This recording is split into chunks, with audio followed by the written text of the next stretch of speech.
শুভ সকাল সমস্ত ছাত্রছাত্রীদের। আমার নাম মোহাম্মদ মুজতবা চৌধুরী। আমি 11, 12 আর নিটের জন্য ছাত্রছাত্রীদের বায়োলজি পড়াই। আজ থেকে আমি নিজের বায়োলজি ক্লাসের মধ্যে একটা রিভলিউশন আনার চেষ্টা করছি। সেটা হচ্ছে আমি নিজের এই কন্টেন্টগুলো, যেটা আগে আমি কোচিংয়ে বা মিশনে গিয়ে পড়াতাম, সেই কন্টেন্টগুলো আমি নিজের ইউটিউব চ্যানেল বানিয়েছি, এটাতেও আপলোড করব। সেই চ্যানেলের নাম হচ্ছে 10 মিনিটস স্কুল অফ বায়োলজি और बायो हंटार्स, সরি বায়োলজি না, বায়ো হান্টার্স হবে। তোমাদের ভিডিওর নিচে চ্যানেলের নামও আসতে হবে। এই চ্যানেলটা খোলার আমার একমাত্র উদ্দেশ্য হচ্ছে যে আমি বিগত 10 বছরে যে পড়ানোর বা শিক্ষকতার যে অভিজ্ঞতা পেয়েছি, সেই অভিজ্ঞতাকে এখন আমি অনলাইন মিডিয়ামে তোমাদের সমস্ত ছাত্রছাত্রীদের কাছে শেয়ার করতে চাইছি। বিশেষ করে সেই সমস্ত ছাত্রছাত্রীদের জন্য এটা কন্টেন্ট বা তাদেরকে মাথায় রেখে এই উদ্দেশ্যটা আমার শুরু করা, এই পহলটা আমার শুরু করা, যে সমস্ত ছাত্রছাত্রীরা সময়ের কিছু অভাবের জন্য বা কিছু খুব পিছিয়ে পড়া এলাকার জন্য বা কিছু এই সমস্ত ছাত্রছাত্রী যাদের ফাইন্যান্সিয়াল ক্রাইসিস আছে, তাদের কাছে যাতে এই কন্টেন্টটা সহজে পৌঁছে যায়। কারণ আমি আর তোমরা সবাই জানো যে আজকাল ডিজিটাল ইন্ডিয়া, সোশ্যাল মিডিয়ার যুগ জামানা। সবার কাছে যদি শিক্ষা নাও পৌঁছায় এইভাবে অফলাইনে, তো অনলাইনে একটা মিডিয়াম ভালো আছে, যার মাধ্যমে আমরা সবার কাছে একটা হেভি ওয়েট কন্টেন্টকে ফ্রিতে অ্যাভেলেবেল করিয়ে দিতে পারি। তো আমার এটা একটা পবিত্র উদ্দেশ্য রয়েছে, যাতে খুব হিউজ পরিমাণে মাস অফ স্টুডেন্টকে আমি কানেক্ট করতে পারি নিজের সাথে, নিজের চ্যানেলের সাথে, নিজের ইমোশনের সাথে, আর তাদের জন্য একটা সুন্দর ভবিষ্যৎ পরিকল্পনা করতে পারি। তোমরা যারা আমার সাথে ডাইরেক্ট কন্ট্যাক্ট করতে চাইছো, তো এই ভিডিওর নিচে আমার কন্ট্যাক্ট নাম্বারও দেওয়া হবে। তোমরা আমার সাথে ডিরেক্ট কন্ট্যাক্ট করতে পারো ফোন কলের মাধ্যমে বা হোয়াটসঅ্যাপের মাধ্যমে। আর এটা চ্যানেল এমন নেই যে কি বাস একটা চ্যাপ্টার এলো, একটা চ্যাপ্টারে একটা টপিক পড়ালাম, চলে গেলাম, এরকম কিছু হবে। এই ভিডিও চ্যানেলে, ইউটিউব চ্যানেলে কমপ্লিট 11, 12 এর বায়োলজির সিলেবাস করা হবে। প্লাস এতে প্রত্যেকটা চ্যাপ্টারের শেষে আমি ডিপিপি, ডেইলি প্র্যাকটিস পেপার গুলো, যেটা হয় প্র্যাকটিস সেট গুলো, ডিপিএস, যে রকম লেভেলের কোশ্চেন গুলো আসবে ওই লেভেলের কোশ্চেন গুলো আমি ফ্রিতে অ্যাভেলেবেল করিয়ে দিব। তো তোমরা যারা ইচ্ছুক স্টুডেন্ট গুলো আছো, ক্লাসকে রেগুলার ওয়েতে দেখো, কন্টিনিউ দেখো, স্কিপ না করে দেখো। কারণ এমনিতে ভিডিওগুলো লং হবে না। আমি 10 মিনিটসের একটা টপিক একদিন আলোচনা করব, পরবর্তী দিন আবার 10 মিনিটসের ওই চ্যাপ্টারের অন্য টপিক গুলো আসবে। তোমরা সাবস্ক্রাইব করে যখন ওই যে নোটিফিকেশনটা অন করে দাও যদি, তাহলে আমার ভিডিও কখন আপলোড হবে তোমরা ঠিক বুঝতে পারবে, আর তোমরা ঠিক তখন গিয়ে ক্লাসেস গুলো অ্যাটেন্ড করে নিবা। এই কারণে আমি ইউটিউবে আপলোড করছি, যে কি তুমি বারবার ওটাকে পুনরায় দেখতে পারবে। কিছু বোর্ডের প্রবলেম যদি হয়, এখন নতুন করে যেহেতু শুরু করছি, তো বোর্ডেরও প্রবলেম হতে পারে, তো তোমরা ভয়েস গুলোকে বারবার শুনবা আর ওটাকে খাতাতে নোট ডাউন করার চেষ্টা করবে। কারো কোনো ডাউট হতে গেলেও আমাকে হোয়াটসঅ্যাপে বা ফোন করে জিজ্ঞেস করে নিতে পারো। কারণ আমি একটা অনলাইন বাচ্চাদের গ্রুপও তৈরি করব, যেখানে অনাবরত সমস্ত কন্টেন্ট গুলো প্রদান করা হবে, একদম ফ্রি অফ কস্ট ক্লাস, কিচ্ছু থাকবে না, কোনো হিডেন চার্জ নেই। বাস আমি চাই যে তোমরা একটা নতুন নিজের সুন্দর একটা ভবিষ্যৎ গড়ে তুলতে পারো আমার কন্টেন্টের মাধ্যমে। এই দীর্ঘ 10 বছরের অভিজ্ঞতা যাতে আমি তোমাদের সাথে শেয়ার করতে পারি। তো চলো শুরু করা যায়। আজকে আমি ক্লাস 11 এর পোর্শনের একটা চ্যাপ্টার তুলব। সেই চ্যাপ্টারের নাম হচ্ছে প্লান্ট ফিজিওলজির মধ্যে প্লান্ট রেসপিরেশন যেটাকে আমরা উদ্ভিদ শোষণ বলে চিনি। একটু যদি সাউন্ড কোয়ালিটিতেও যদি অসুবিধা হয় তো একটু হাই ভলিউম দিয়ে শোনার চেষ্টা করবে। কিছুদিন যাক, আমি অতি শীঘ্রই চেষ্টা করব যাতে সাউন্ড কোয়ালিটিটাও ঠিক হয়ে যায়। তো যদি আমরা ক্লাসে এই চ্যাপ্টারে ফোকাস করি তাহলে এই চ্যাপ্টারে প্লান্ট রেসপিরেশন থেকে, উদ্ভিদ শোষণ থেকে আমাদের নিটের এক্সামিনেশনে ওয়েটেজ হচ্ছে 3 to 5% পার ইয়ার আসে। এই যে 3 to 5 কোশ্চেন আছে, যদি 4 নাম্বার করেও ধরা হয় তাহলে আমাদের অলমোস্ট 12 to 20 কোশ্চেনের ওয়েটেজ আছে এই চ্যাপ্টার থেকে। তো এক তো চ্যাপ্টার কনসেপচুয়াল, ছোট চ্যাপ্টার, আর যদি আমরা প্র্যাকটিস করি এটাকে খুব ভালো করে তাহলে এখানকার সমস্ত কোশ্চেন গুলো সলভ করা যায়।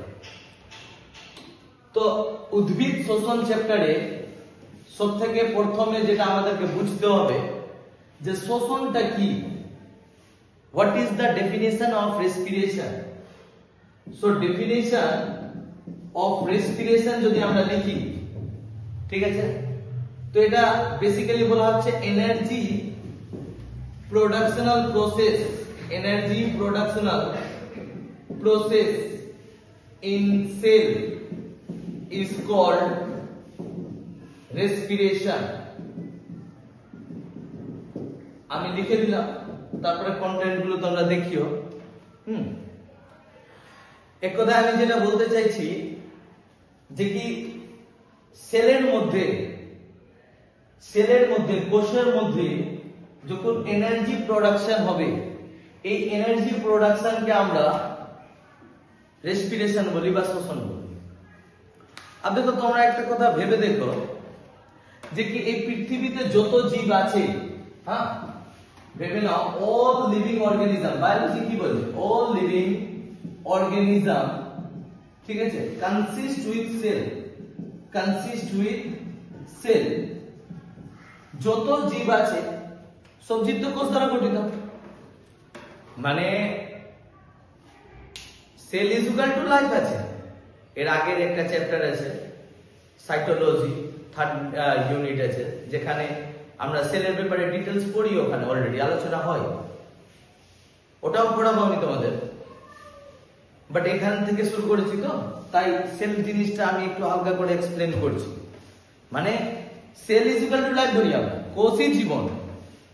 Anything less than or less structure of cell, they have not count or they cannot to be include in the series of living organism।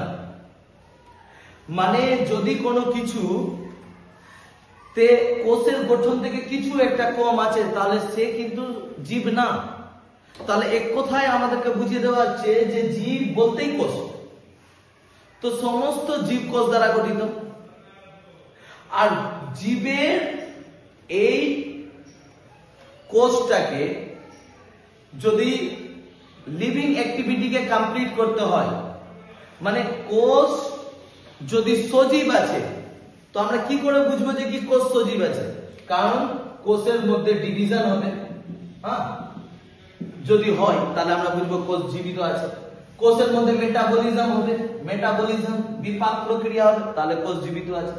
কোষের মধ্যে এক্সক্রিয়েশন হবে, তাহলে কোষ জীবিত আছে। কোষের মধ্যে রেপ্লিকেশন হবে, তাহলে কোষ জীবিত আছে। রেপ্লিকেশন মানে ডিএনএ থেকে ডিএনএ তৈরি, এক্সক্রিয়েশন মানে দূষিত পদার্থগুলো বেরানো, মেটাবলিজম মানে বিপাক হওয়া, ডিভিশন মানে বিভাজন।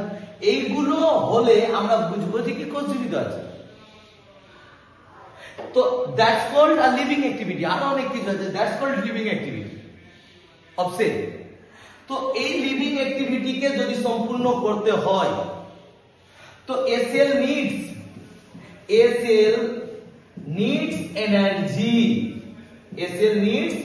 এনার্জি। একটা কোষের প্রয়োজন হয় শক্তির এই লিভিং অ্যাক্টিভিটি গুলোকে কমপ্লিট করার জন্য। আর যেটা আমরা জানি যে কিলো ক্যালোরি ব্রেক হয়ে বা কনভার্ট হয়ে ATP, adenosine triphosphate, that is the unit or energy currency of our body cell. ATP কি আছে? এটিপি আমাদের বডির এনার্জি কারেন্সি আছে। তো আমরা যে এটিপি কে ব্যবহার করব বা এটিপি যে ব্যবহার করতে লাগাবো লিভিং অ্যাক্টিভিটি গুলোকে সম্পূর্ণ করতে, তার আগে আমাদেরকে তো এটিপি তৈরি করতে হবে। আর এটিপি তৈরি হবে সেলের মধ্যে, আর সেলের মধ্যে এটিপি তৈরি হওয়াকে আমরা কি বলি? রেসপিরেশন। আই থিঙ্ক তোমাদের সবার এই ডেফিনেশনটা ক্লিয়ার হয়েছে। আর দেখো এই ডেফিনেশন থেকে তোমরা এটাও বুঝতে পারবা যে কি what the importance of respiration. মানে তুমি একবার ভেবে দেখো, যদি রেসপিরেশন হচ্ছে না, শোষণ হচ্ছে না, মানে শক্তি তৈরি হচ্ছে না, আর শক্তি তৈরি হচ্ছে না মানে কোষের মধ্যে যে লিভিং অ্যাক্টিভিটি আছে এগুলো সম্পূর্ণ হবে। আর কোষে যদি লিভিং অ্যাক্টিভিটি নাই তাহলে ওটা কোষ থেকেই কি হবে? That cell are become a dead cell, মৃত কোষ। আবার আমি এরকমও বলতে পারি যে কি একটা ব্যক্তি এখন মারা গেল, তাহলে ওই ব্যক্তির কি পুরো সেল ভেনিস হয়ে গেছে?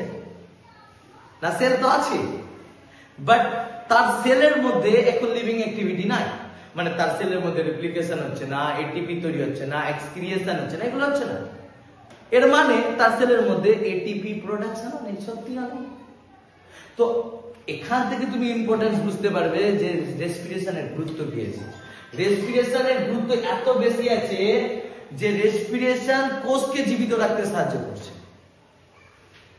So respiration is the process of energy production. One time আবার রিপিট করছি আমি, তোমরা ভালো করে ধ্যান দাও সবাই। যদি হ্যান্ডরাইটিং না বুঝতে পারো বা হ্যান্ডরাইটিং এ যদি প্রবলেম হচ্ছে বা বোর্ড দেখে বুঝতে পারছো না, তাহলে আমি রিপিট করছি। Energy production process in cell is called respiration. Simple definition, clear and cut. আর এই ডেফিনেশন কে তুমি 11 এর এক্সামিনেশনে অ্যাপ্লাই করো না। যেমন 11 এর সেকেন্ড সেমিস্টার আছে, যেখানে তোমাদেরকে 3, 5 বা 2 এর কোশ্চেন অ্যানসার লিখতে হবে। 2 এর কোশ্চেনে যদি সিম্পলি আসে উদ্ভিদ শোষণ কাকে বলে, তাহলে তুমি সিম্পলি লিখে দাও যে কি কোষের মধ্যে শক্তি উৎপাদনের প্রক্রিয়াকে আমরা কি বলি? শোষণ বলি। কোনো ঝামেলা করার প্রয়োজন নেই, কোনো বুক লাগবে না এখানে। তোমরা বাস খালি ক্লাস করো, কন্টেন্ট নাও, আর খাতা কলম নিয়ে বসে অনেস্টলি সততার সাথে পরিশ্রম করো। যেভাবে আমি করছি তোমাদের জন্য, সেম পরিশ্রম যাতে তোমাদের হয়। এই পরিশ্রম করতে গেলে আমি এতটা আশাবাদী যে কি 2 বছরের মধ্যে তোমরা সিলেবাস কমপ্লিট করবে, আর 2 বছরের মধ্যে কিছু না কিছু হবে। একটা তুমি বায়োলজিতে নিজে 100% স্কোর করবে, এটা আমার গ্যারান্টি আছে। 100% স্কোর করবে। কোনো কন্টেন্ট আমার পড়ানোর বাইরে কোশ্চেন আসবে না। আমি এটা তোমাদেরকে পরিষ্কার ইউটিউব চ্যানেলে বলছি। আমি যা কন্টেন্টে পড়াবো তোমাদেরকে, চোখ বন্ধ করে বিশ্বাস করো, আর কোনো কন্টেন্টের তোমাদের প্রয়োজন নেই। এই কন্টেন্ট থেকে 100% কোশ্চেন কমন আসবে। সে তুমি নিট এক্সামিনেশন, প্যারামেডিক্যাল, জেনপা, জিএনএম দাও, বা তুমি সে বোর্ডের এক্সামিনেশন গুলো দাও, সেকেন্ড সেমিস্টার বা 4th সেমিস্টার, 3rd সেমিস্টার যাও। হ্যাঁ, এটা 11 এর দিচ্ছি আমি। আবার তোমাদের এই প্যারালাল কিন্তু 12 এরও ক্লাস থাকবে, 12 এরও ক্লাস চালাবো, যাতে 12 এর নিডি স্টুডেন্ট গুলো পেতে পারে। যারা বোর্ড এই বছর দিবে, 4th সেমিস্টারটা দিবে, তারপর স্পেশালি আমি এই কারণে সেকেন্ড সেমিস্টারটা 11 এর ধরেছি, আর 4th সেমিস্টারটা ধরবো 12 এর জন্য, যাতে সমস্ত স্টুডেন্ট বেনিফিশিয়াল পেতে পারে, লাভ তুলতে পারে। আর তোমাদের কাজই বাস এটা, যে তোমাদেরকে আমি হাম্বলি রিকোয়েস্ট করছি যে এর আগে তোমরা ইউটিউবে অনেকগুলো ভিডিও কন্টেন্ট দেখেছো, বা ইউটিউবে এখনো অনেকগুলো চ্যানেল গুলো আছে যারা হয়তো ক্লাসেস গুলো করাচ্ছে। কেউ খারাপ বা কেউ ভালো এরকম কিছু আমার বলার নেই, বাট আমি নিজেরটা বলবো যে কি এই চ্যানেলটা তোমরা প্রতিনিয়ত ফলো করো, প্রতিনিয়ত ক্লাসেস গুলো দেখো, 100% উপকারিত হবে।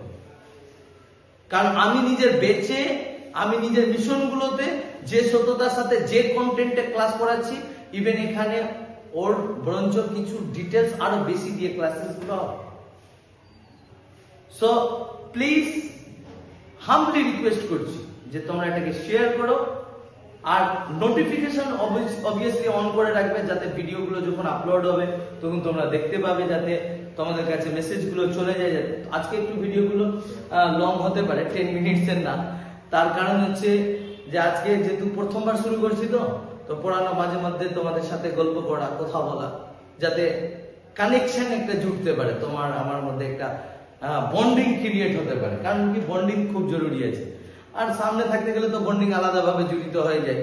কিন্তু এখন তোমরা মোবাইল স্ক্রিনে আছো, আমি মোবাইল স্ক্রিনে ক্যামেরা অনে আছি, যতটা হয়তো আমার ভিতরে আছে আমি তোমাদেরকে ডেলিভার করতেও পারছি না। কারণ একটা ক্যামেরা ফোবিয়াও হয়, অনেক কাউকে ভিডিও ফোবিয়া হয়, তো ওরকম সেরকম কিছু আমার মধ্যে আছে। তবে আমি চেষ্টা করছি আরো এটা ভালো ইমপ্রুভ হয়ে যাবে আগামীতে। তো আশা করি এটা বুঝতে পেরেছো। তো আমরা বুঝলাম এখন যে শোষণ কি, শোষণের ইম্পর্টেন্স কেন আছে, শোষণ কেন গুরুত্বপূর্ণ আছে। আর তবে একটা কথা আমি তোমাদেরকে আর বলি, যে এই চ্যাপ্টারকে আমরা স্পেশালি প্লান্ট রেসপিরেশন না বলেও সেলুলার রেসপিরেশন বলে লিখতে পারি। কারণ অ্যাকচুয়ালিতে তোমরা যদি কনসেপ্ট বুঝো তাহলে আরো ভালো করে বুঝতে পারবে যে কি, দেখো কেবলমাত্র কোষ তো প্লান্টের বডিতে নাই, সমস্ত জীব বলেছি আমি, সমস্ত জীব কোষ দ্বারা গঠিত। তাহলে সমস্ত জীবের কোষকে কি প্রয়োজন বলো? সমস্ত জীবের কোষকে প্রয়োজন হয় নিজের জৈবনিক প্রক্রিয়া চালানোর জন্য শক্তি। তাহলে সমস্ত জীবের মধ্যে শক্তি তৈরি হবে কোষে, আর সমস্ত জীবের কোষের মধ্যে তৈরি হওয়া শক্তির প্রক্রিয়াকেই আমরা রেসপিরেশন বলি, শোষণ বলি। আর শক্তি দুটো ধাপেই তৈরি হবে, আর সবার মধ্যে এই শোষণ প্রক্রিয়া সেম সমস্ত কোষ, হয় অ্যারোবিক হবে না হয় অ্যানারোবিক, সবাত হবে না হলে অবাত হবে। এই কারণে শোষণ স্পেশালি আলাদা কিছু না, শোষণ সমস্ত কোষের মধ্যে একই প্রকৃতির হয়, একই রকমের হয়। একই ভাবে আমরা খাদ্যকে অক্সিজেন দ্বারা বা মুক্ত অক্সিজেনের উপস্থিতিতে বা মুক্ত অক্সিজেনের অনুপস্থিতিতে ভাঙি। তো কথা হয়ে যাচ্ছে যে এই চ্যাপ্টারকে আমরা স্পেশালি প্লান্ট রেসপিরেশনের পয়েন্ট অফ ভিউ পড়বো না, আমরা এটাকে সেলুলার রেসপিরেশনের পয়েন্ট অফ ভিউ পড়বো। দেখবো আমরা যে কি কোষের মধ্যে এনার্জি প্রোডাকশন হচ্ছে কি করে, কিভাবে আমরা খাদ্যকে ভাঙতে পারছি, কিভাবে অক্সিজেনের সাপ্লাই হচ্ছে ওখানে, কিভাবে ওখান থেকে কার্বন ডাইঅক্সাইড রিলিজ হচ্ছে, বা কিভাবে বিপাক প্রক্রিয়া ওখানে H2O মলিকিউল তৈরি হচ্ছে, জল তৈরি হচ্ছে। কথা বুঝতে পারলে? লাস্টে জল তৈরি হবে। তো এরপরে আমাদের যে টপিকটা হচ্ছে সে আমি এবার তোমাদেরকে বুঝাবো যে এই যে রেসপিরেশন আছে, কোষীয় শোষণ যে আছে, এই কোষীয় শোষণ প্লান্ট রেসপিরেশন এর টাইপ কি, সেলুলার রেসপিরেশন এর টাইপ কি, কত প্রকারের হয়। তো আমরা লিখতে পারি এখানে type of cellular respiration, cellular respiration কোষীয় শোষণের প্রকারভেদ। আপনাদের এখানে একটা কথা বোঝার আছে, আর তোমাদের মধ্যেই আমি যদি বলি হিউম্যান স্পেসিসকে ভাগ করো দুটা ভাগ, তাহলে তোমাকে যদি আমি দুটা ভাগে ভাগ করতে দিই, তাহলে তুমি সব থেকে প্রথমে জিজ্ঞেস করবে যে কি স্যার আমরা কোনো কিছু যে ভাগ করব, কি ভিত্তিতে ভাগ, কোন একটা বেস চাই। আবার আমি বললাম যে কি ফার্স্ট সেক্সের ভিত্তিতে ভাগ করে দাও, তো পুরো ওয়ার্ল্ডের যে হিউম্যান পপুলেশন আছে তাকে সেক্সের ভিত্তিতে ভাগ করতে গেলে তিনটা পাবো, তাই না? তোমরা ভাবতে হবে যে দুটা পাবো স্যার, মেল আর ফিমেল। কিন্তু এখন একটা আর জেন্ডার যে আছে, ট্রান্সজেন্ডারদেরকে আমাদেরকে ইনক্লুড করতে হবে। হ্যাঁ, ওটা এখন তো ফর্মেও আপলোডেড হয়, বিভিন্ন রকমের সরকারি চাকরির ফর্মগুলো তো ওদেরও আছে। আর ওদের জন্য একটা হিউজ রেসপেক্ট থাকা চাই, কারণ সবকিছু সেই ঈশ্বর আল্লাহ ভগবান তৈরি করেছে, তো সবাই ভালো বেস্ট, ঠিক আছে। তাহলে 3 সেক্স কে কনভার্টেড করে দেবো, তিনটা ভাগে ডিভাইড করলাম আমরা হিউম্যানকে, তো বেস্ট দিলাম। আবার আমি যদি ওখানে বলে দিই তোমাদেরকে হিউম্যান পপুলেশনকে কালারের হিসাবে ভাগ করো, তাহলে কালারের হিসাবে দুটো ভাগ করে দাও, একটা কালুয়া একটা সাদুয়া, ঠিক আছে। আমি যদি বললাম হাইটের উপর ভিত্তি করে ভাগ করো, তাহলে একটা লাম্বু একটা ভুট্টু, বিভিন্ন ধরনের ভাগ আছে। তো বেস চেঞ্জ হবে, তোমার প্রকার বেস চেঞ্জ হয়ে যাবে। তো আমাদের এখানে সব থেকে প্রথমে সেলুলার রেসপিরেশনকে যদি আমরা ভাগ করি, তাহলে সব থেকে প্রথম যেটা আমরা বেস জানবো সেটা হচ্ছে based on substrate, based on substrate. আর সাবস্ট্রেট বলতে কি বোঝায়? সাবস্ট্রেট বলতে বোঝায় শোষণ বস্তু, শোষণ বস্তু। এই যে আমি বললাম না একটু আগে তোমাদেরকে যে কি আমরা এখানে কোষের মধ্যে শক্তি তৈরি করবো। কোষের মধ্যে শক্তি তো হাওয়াতে তৈরি হয়ে যাবে না, কোষের মধ্যে শক্তি তৈরি হওয়ার জন্য আমাকে কি চাই? খাদ্য চাই। আবার আমাকে ওদেরকে ফুড প্রোভাইড করতে হবে।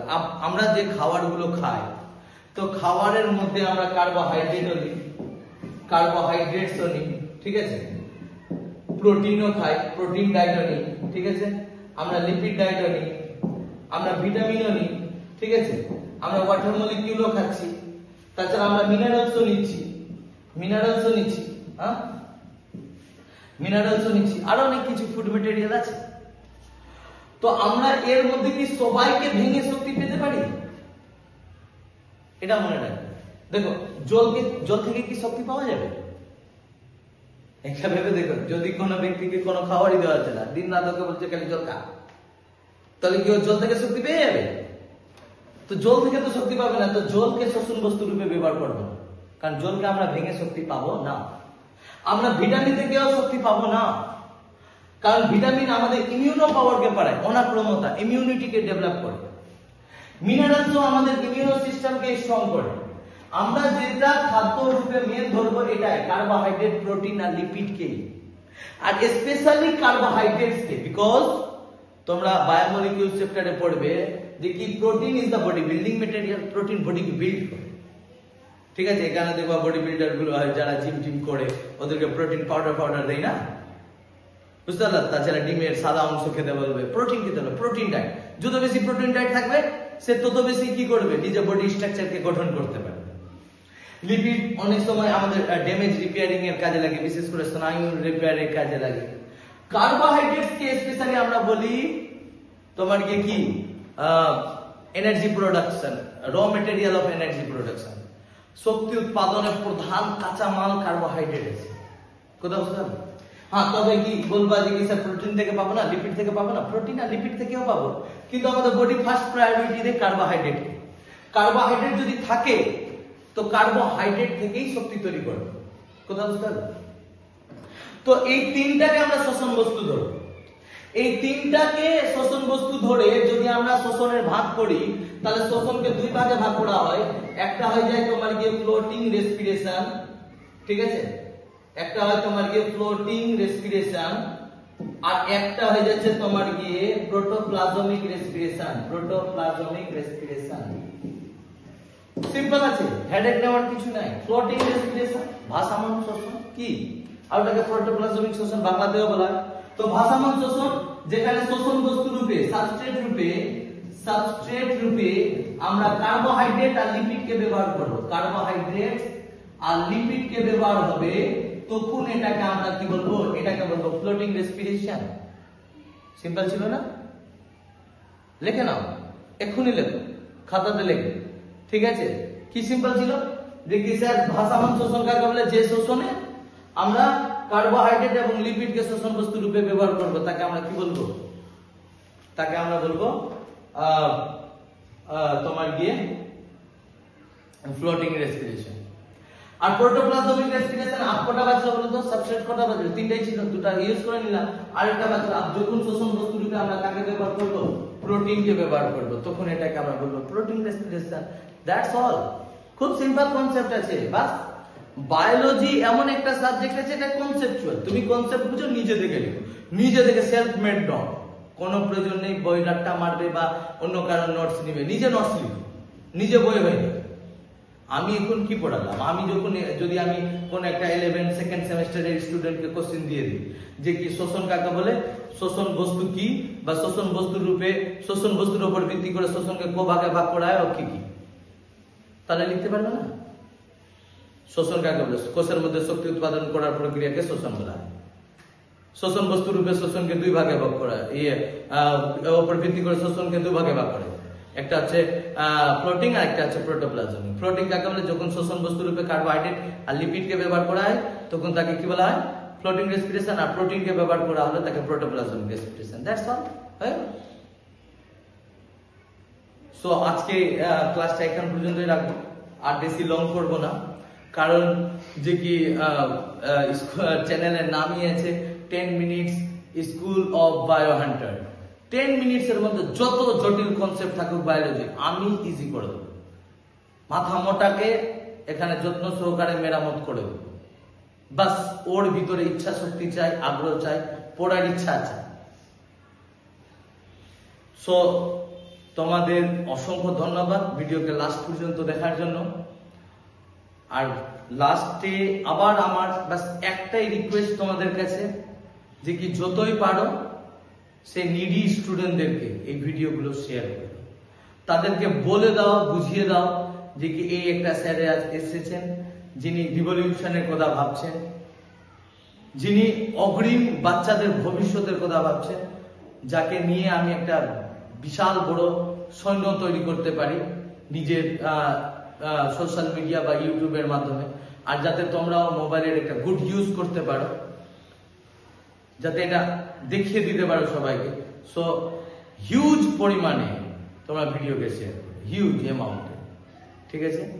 সো আজকের জন্য এখন পর্যন্ত, থ্যাংকস আ লট। কেমন আছো?